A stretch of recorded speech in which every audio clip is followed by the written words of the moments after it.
अकेला सफर इंसान में आप सभी का स्वागत है। श्री कृष्ण ने अर्जुन को जवाब देते हुए समझाई है। ये बात लोगों को उनके कर्मों का फल हमेशा मिलता है।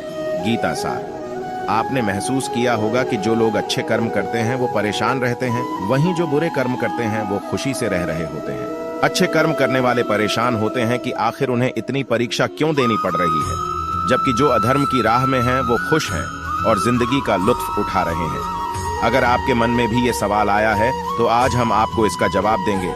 ये जवाब वो है जो भगवत गीता में लिखा है और श्री कृष्ण ने अर्जुन को दिया था। भगवत गीता में वर्णित कथा के अनुसार जब भी अर्जुन के मन में कोई दुविधा होती थी तो वो श्री कृष्ण के पास पहुंच जाते थे। एक बार की बात है, अर्जुन ने भगवान श्री कृष्ण के समीप आकर कहा कि वो दुविधा में हैं और इसका जवाब वो श्री कृष्ण से चाहते हैं। श्री कृष्ण ने पूछा कि क्या सवाल है। अर्जुन ने कहा, मुझे ये जानना है कि अच्छे लोगों के साथ हमेशा बुरा ही क्यों होता है, वहीं बुरे लोग खुशहाल दिखते हैं।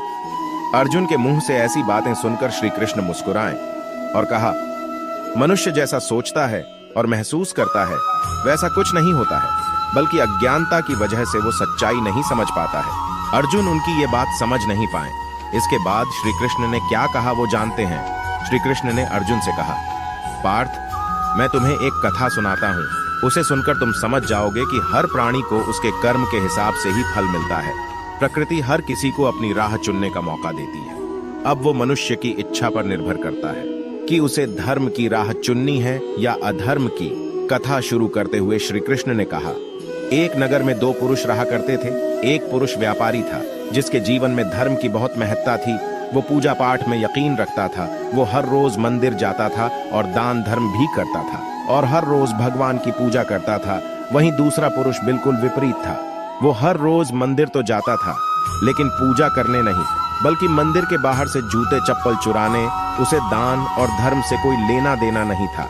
समय बीतता गया और एक दिन बहुत जोर की बारिश हो रही थी। इस वजह से मंदिर में पुजारी के अलावा कोई नहीं था।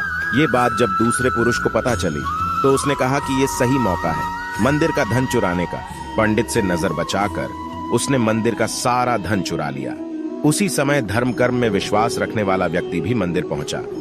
दुर्भाग्य से मंदिर के पुजारी ने उसे ही चोर समझ लिया और चिल्लाने लगे। वहां लोग एकत्र हो गए और उसे बहुत मारा।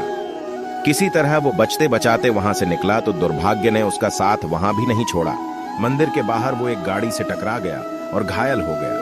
फिर वो व्यापारी लंगड़ाते हुए घर जाने लगा तो रास्ते में उसकी मुलाकात उस पुरुष से हुई जिसने मंदिर से धन चुराया था। उसने कहा, आज तो मेरी किस्मत चमक गई, एक साथ इतना सारा धन मिल गया। ये सब देखकर उसे बहुत बुरा लगा और उसने अपने घर से भगवान की सारी तस्वीरें निकाल दी। कुछ सालों बाद दोनों पुरुषों की मृत्यु हो गई। मरने के बाद जब दोनों यमराज की सभा में पहुंचे और भले पुरुष ने दूसरे व्यक्ति को देखा तो उसे बहुत गुस्सा आया। उसने क्रोधित होकर यमराज से पूछ ही लिया, मैं तो हमेशा अच्छे कर्म करता था, दान में विश्वास रखता था,